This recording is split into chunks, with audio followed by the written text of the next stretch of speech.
The Daily Code Snippet. This week, let's start by talking about how to load a background image into an element. In order to do this, we will use the background image property.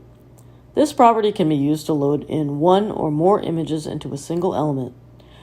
It is always good practice to set a background color for the element as well, just in case the image is not available. To set the background image, we use this syntax.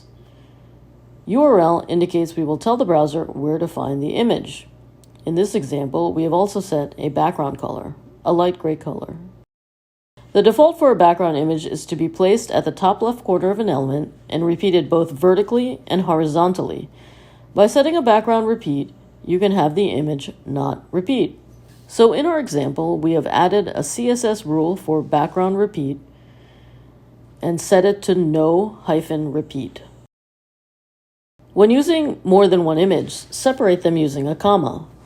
And you can also indicate whether you want to repeat the background image or not by using a comma to separate your commands.